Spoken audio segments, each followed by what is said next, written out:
So what did that feel like to hit 100,000 on your YouTube channel? Felt really cool. Yeah, you've come like such a long way with your channel and how many videos you've made, the topics you've covered. Yeah. Yeah, it was definitely a surreal moment. Hitting 100,000 was like, whoa, this is like legit. Yeah. Not that like I didn't feel that way before, because I did, but it was like just kind of that confirmation of like, this is like becoming something really cool. It's not just the, you know, struggling to put up a video for 400 people to watch. It's right. It's way bigger than that, and it's really been awesome to see like a whole community grow out of it. Has been probably the most satisfying and fulfilling element. I think it's so cool when you see people who comment about how much your videos have helped them and inspired them to write a book. Yeah, and awesome. People who are like, I wouldn't have written a book without, you know, you inspiring me to do that. Like, even when I see comments on the podcast of listeners and viewers who are really being helped, and it's inspiring them to like actually initiate the project. That's like so powerful to read that, because it just feels like, wow, this is real. This is making a real impact. And when you see that, I think that's something really powerful. Yeah, and your channel has grown a lot over the past year. I know, it has. It's been really gaining cool. some good traction with your channel, and it's been really cool to see like your style change with your videos. And kind of like finding your niche. Finding my footing. Yeah, finding your footing and like what you love. I think that it's so important to find what you love to create in a video. Yeah. And not just like, what do I feel like I should be making?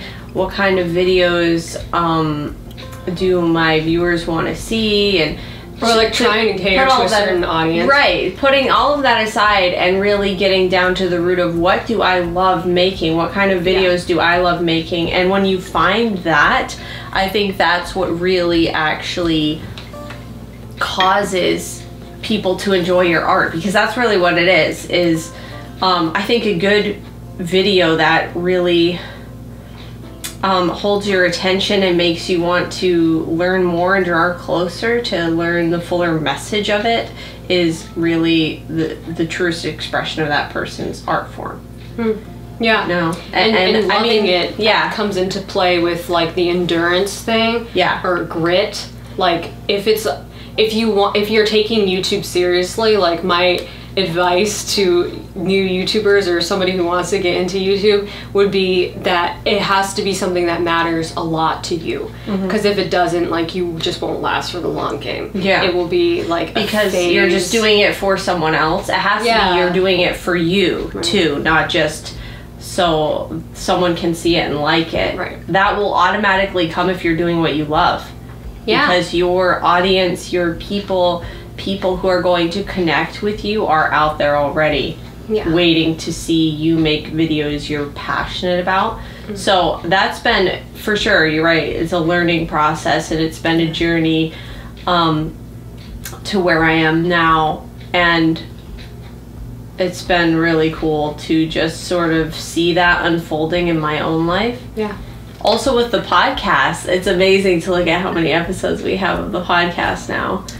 50 something. 50 something episodes. I've been doing it for over a year.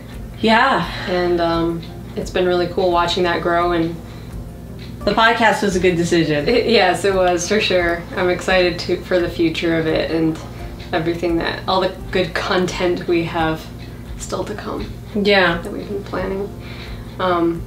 And I feel like we're going to have so much more to offer with topics about co-writing now that we're actually co-writing a book together. Yeah. Which we mentioned on the podcast, I think a couple times now. Yes. That we're co-writing.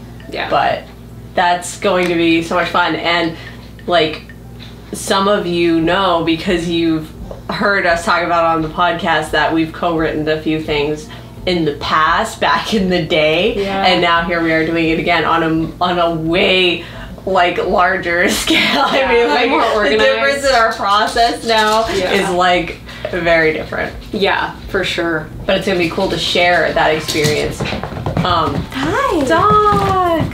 Hey, Rocket. You're so cute. Hey.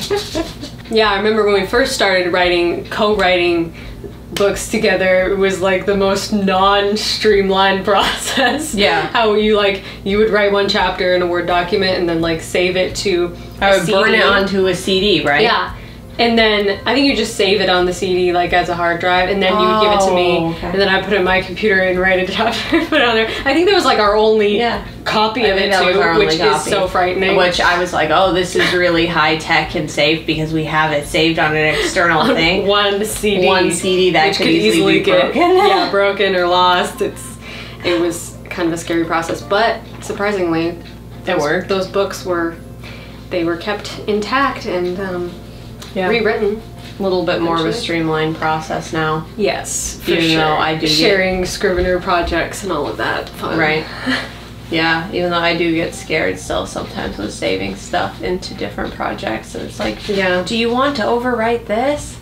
Yeah. I don't know, do I?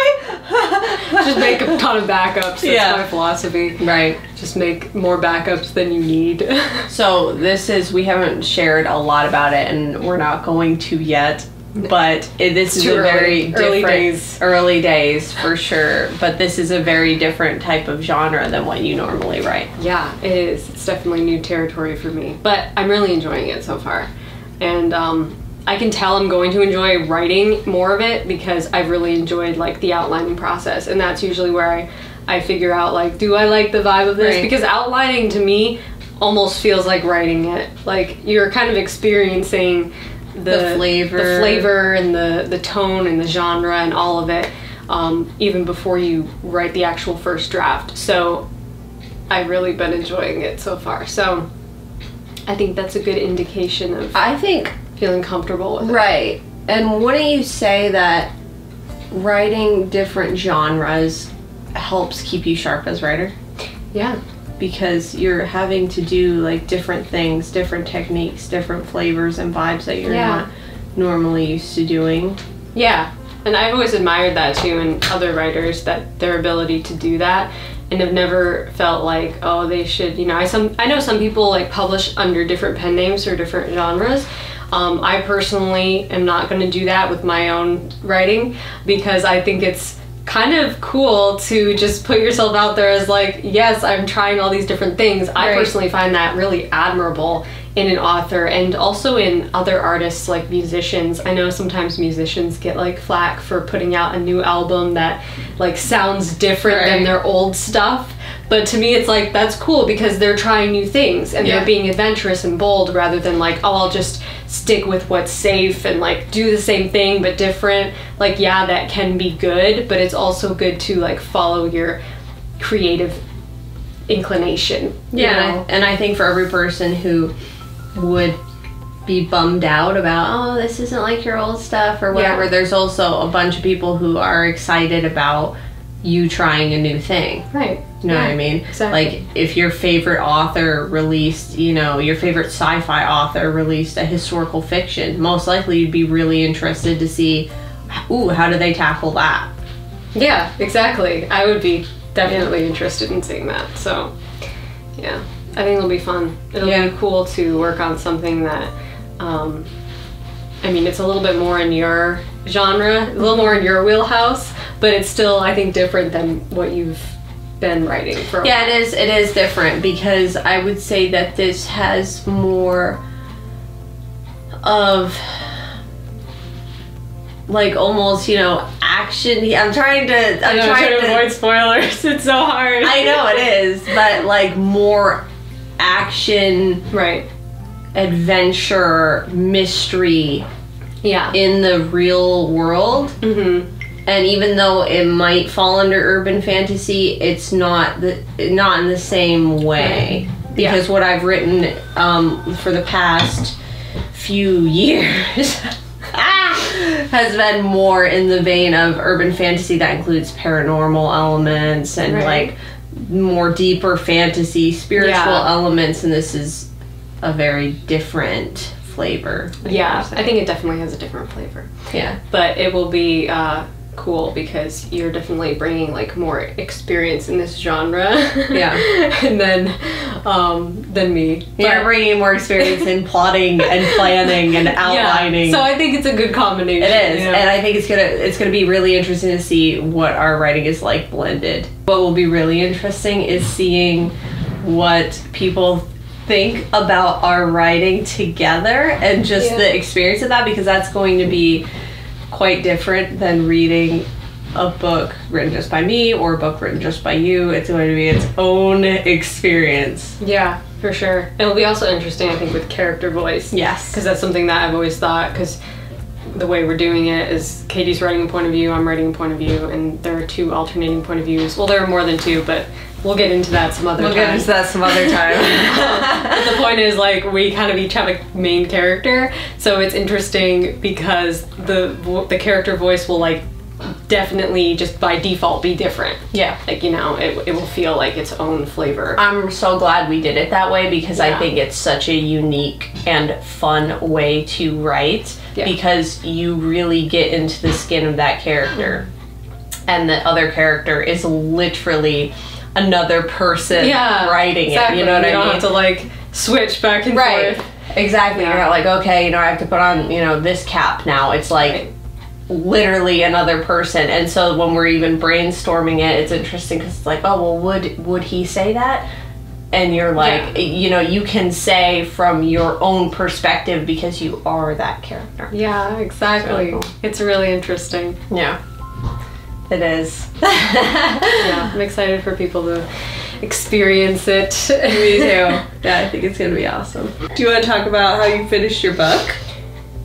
Has that been announced anywhere, or will I break the news special? No, I announced it. Oh.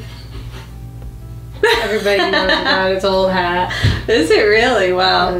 That was what the longest time you've ever taken on a book.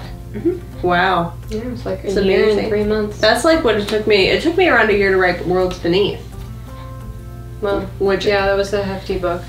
Yeah, although it wasn't as long as my new book, the last one that I wrote, and it wasn't as long as Resurgence, and both of those took only a few months. So it's interesting how sometimes it's more of what sort of energy you want to bring to it. Yeah. You know what I mean? If it's more of a slower, thoughtful book, you aren't writing it necessarily as fast because you want to take time to really go into deeper thought processes, and it's not just like action, action, action. So I think that comes into play too. Yeah, it does for sure. What kind of It is vibe? interesting, like taking a long time to write a book, like slow pace writing a book. Especially going back in like the editing process, which I'm doing right now, and like seeing how much my writing has even evolved over the course of 1 year, like from the beginning of the book versus the end of the book, it's just like I can see a difference there, and it's like super nuanced, but like maybe someone else couldn't see it, but I can see it being the author, and it's really interesting to see that. I think as characters sort of grow and develop, they take on their own voice, so their voice evolves a little bit over the course of a book because of their own growth too. And I think that's noticeable when you read from the beginning to the end of a book after you write it. You see the maturity, the maturing of their voices throughout the story arc. Yeah, which is really cool. Yeah, definitely. And that does help with like even with writing a character transformation, you know, because the characters should be changing as a result of their journey, and their voices should like mature and develop as time goes on. Yeah. You know. Right. So all of that works together for the best. Definitely. I'm sweating. Let's do cheers. I feel like I was making a silly face. Okay. Cheers. Cheers.